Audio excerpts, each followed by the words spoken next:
Welcome to our 5 on 5. We're pleased to welcome in Emily Evans, the Executive Director of the Women's Foundation of Oregon. Emily, thanks for being here. Great to see you. Thanks so much for having me. So let's start with the organization. What is the Women's Foundation of Oregon? The Women's Foundation of Oregon is the only statewide member-supported foundation devoted solely to making Oregon a great place for women and girls. Okay, very nice. And how long has the organization been around? Well, we have a long history, but we've only existed as a statewide foundation for 2 years. Okay. So pretty young. And you're the first executive director. I am. Congratulations on that. Thank you. And you're from Southern Oregon. Tell our viewers a little bit about yourself and how you came to this organization. Yeah, I am. So I was born and raised in Ashland. My folks still live there. My grandparents were there. I have a kid brother and a little nephew who are still here. Excellent. Yeah, it's great. It's great to be back here at home and visiting. And this report has a lot of local data in it. So Jackson County is very close to my heart, and I paid a lot of attention to that. I appreciate that. So yeah, this is a statewide report, the Count Her In report, but you do break it down by counties. What can you tell us, I guess, first off on statewide? What did you find in the report? Yeah, well, the big picture story for this report is that Oregon's women and girls are giving more but getting less than women and girls in other states.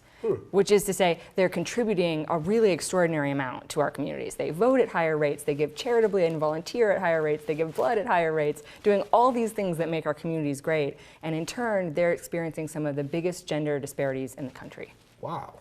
Yeah. Interesting. Is there any specifics? Obviously you talked about that, but what about Jackson County?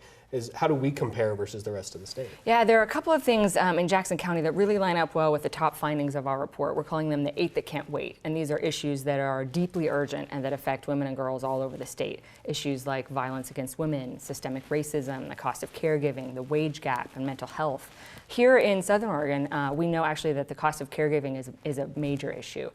We're among the most expensive areas for childcare in the state, in the top third of counties, so it's now more expensive to send your toddler to childcare than it is to send your teenager to U of O for a year. That's incredible. It's a really, really economic hardship, and it falls mostly on Oregon women and girls. Wow. Okay. All right. So where do we go from here? Like now that we have this data, and I guess this is the first study in 20 years. Yes, it's been a generation. I was in first grade the last time this this kind of report was done. Is that just simple issue? I mean, why? Why is there not the money for the study? Well, like yeah, it used to be done at the state level, and then there were a lot of state cuts. I think the kind of moral of the story is we took our eye off the ball a little bit.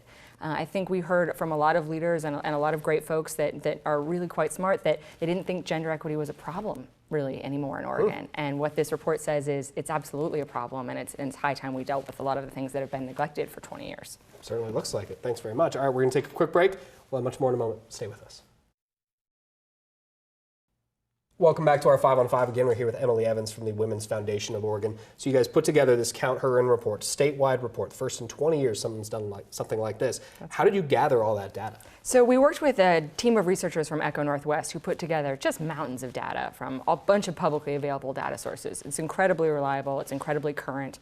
But one of the things that we wanted was not just numbers. We wanted stories and faces and experiences. So we went on a 3,000-mile, 14-stop listening tour all over the state. Yeah, we heard from 1,000 women and girls, and we did a stop here in Southern Oregon last spring. And we heard that when the stories are in every page of the report, and we heard that the issues that the data was pointing out was perfectly aligned with what was being experienced in communities. Well, that's good. Oregon women and girls know exactly what's wrong. Exactly. Okay. So, yeah, what stood out to you locally in meeting these people? I know you've met a lot of people. Yeah. But anything stand out here in Southern Oregon? Well, we heard from really incredible women in Southern Oregon, and some of the things that stood out that match up well with the data is the degree of economic hardship a lot of women in Southern Oregon experience, having to make really difficult decisions. We heard from a woman who had to choose every month between paying her rent on time, having enough gas to get to work, and prescription medication for her children's chronic illness. Wow. And those are really tough choices that no Oregon family should have to make. 40% of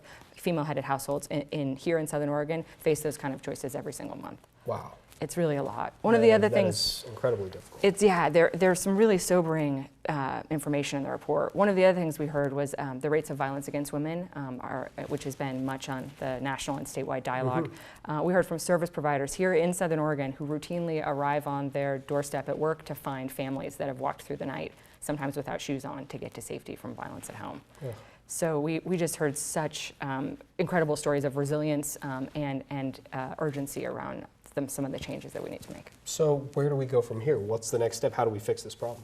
So we have, it's never good to be the bearer of bad news without next steps. So in our executive summary, we have things that are called 5 and 5, which is great for, your favorite number. It's 5 things that every Oregonian can do and 5 things Oregon leaders can do.